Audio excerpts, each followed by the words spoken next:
السلام علیکم۔ غفران ماب علیہ رحمہ جو ہیں وہ ان سے 150 پونے 200 سال بعد ہوئے ہیں۔ اور دوسری بات یہ ہے کہ نور اللہ شوستری اپنا مذہب چھپائے ہوئے تھے، ان کا کوئی تبلیغی کارنامہ نہیں ہے شیعہ قوم کے لیے۔ غفران ماب ہندوستان، پاکستان، بنگلہ دیش میں شیعت اور عزاداری ان دونوں کے بانی ہیں، فاؤنڈر ہیں، مروج ہیں، تو ان کا کوئی مطلب ہی نہیں ہے، اور غفران ماب کیوں مروا دیں گے؟ تو یہ جھوٹا ہے، بے ایمان ہے جس نے ایسی بات کہی ہے۔ قاضی نور اللہ شوستری صاحب درباری عالم تھے، تو انہیں دربار نے مار دیا۔ جب وہاں کے سنی علماء کو لگا کہ یہ ہمارے منصب پر قبضہ کرنا چاہتے، تو انہوں نے سازش کر کے انہیں قتل کروا دیا۔ غفران ماب علیہ رحمہ دربانی عالم نہیں تھے، بلکہ جہاں اپنے گھر پر دربار کو بلا لیتے تھے، ایسے سلطان عمر ان سے خود ملنے کے لیے بادشاہ آتے تھے۔ تو اللہ کا شکر ہے، غفران ماب سے لے کے نقن صاحب تک کوئی عالم درباری عالم نہیں رہا، اور نور اللہ شوستری جو ہیں وہ حکومت کی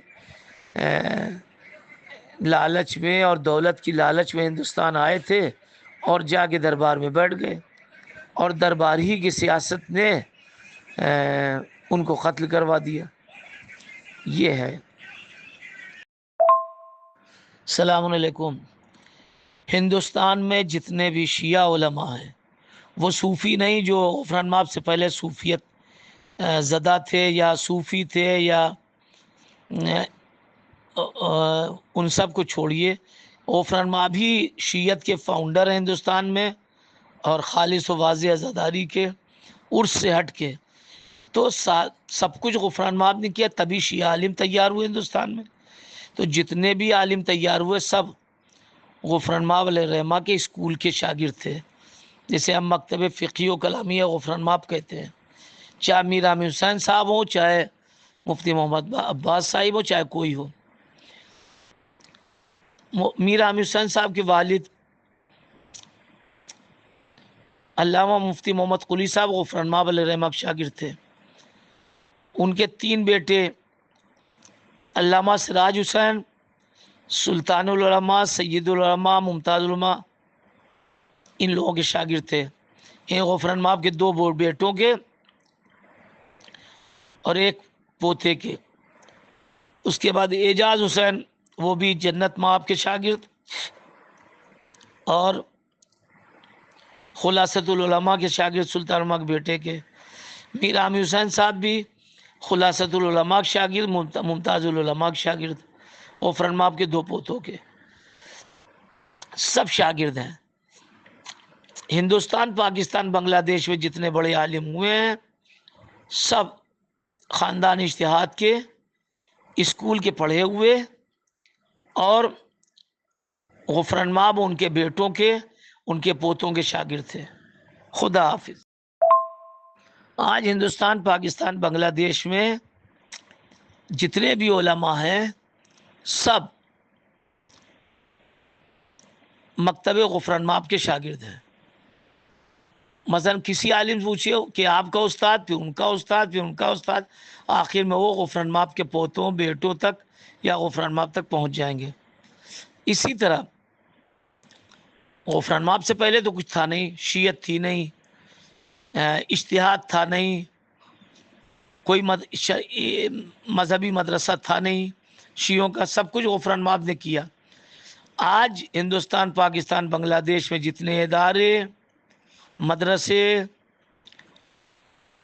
تحریکات ہیں، سب کے سب غفران ماب علیہ رحمہ کی تحریک کی فرع ہیں، شاخ ہیں، اور ان سب کے اصل جو ہیں غفران ماب، ان کا اسکول ہے۔ خدا حافظ۔ علامہ میر امین حسین صاحب کے چچا کے بھائی علامہ اعجاز حسین صاحب، اور ان کے رشتے کے چچا علامہ حمایت حسین صاحب، ان کے والد مفتی محمد قلی صاحب، ان سب نے لکھا ہے کہ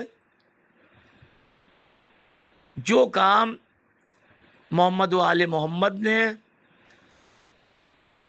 عرب و فارس میں کیا، عرب و ایران میں کیا، وہی کام حضرت غفران مآب علیہ الرحمہ نے ہندوستان میں کیا۔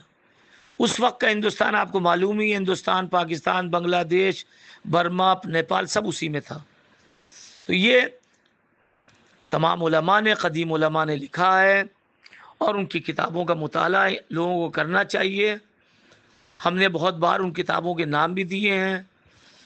علامہ مفتی محمد قلی صاحب کی کتاب احکام عدالت علویہ، علامہ اعجاز حسین صاحب مفتی محمد قلی صاحب کے بیٹے، علامہ میر امین حسین صاحب کے بھائی کی کتاب کشف الحجب والاستار اور شذور الاقیان، یہ کتابیں مفتی محمد عباس صاحب کے اوراق الذہب، علامہ سید محمد ابن مولانا عبدالعلی دیوکھٹوی فیض آبادی کی کتاب الروم المسقول و آئین اقنما۔ آئین اقنما کے 3 مصنف ہیں، علامہ نجف علی کشمیری، علامہ حیدر شاہ کشمیری اور علامہ سید محمد فیض آبادی۔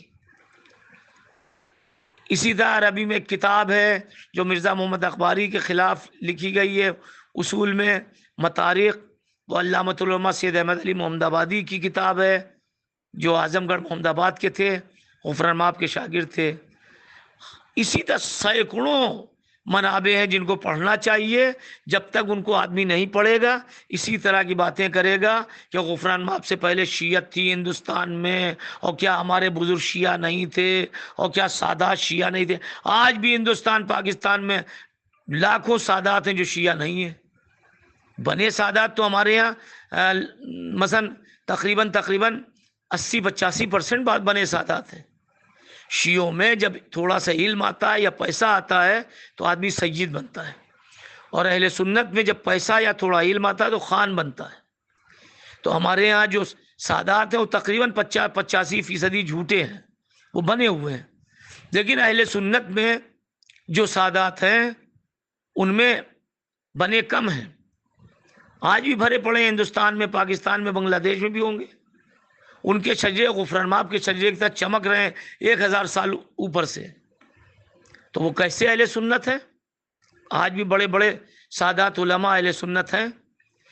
غفران مآب علیہ الرحمہ نے شیعہ کیا، زیادہ تر کو شیعہ کر لیا، سادات کو، ان کے جو مریدین تھے ان کو بھی کافی کچھ شیعہ کیا، لیکن بہت سے بچے بھی رہ گئے۔ تو یہ ہے اس طرح سے بہرحال لوگوں کو مطالعہ کرنا چاہیے، سمجھنا چاہیے، جلد بازی میں کچھ نہیں بولنا چاہیے۔ سخن سنجیدہ می گویم، مضامی چیدہ می گویم، کتب را دیدہ می گویم، چه باکستانه بیجا۔ خدا حافظ۔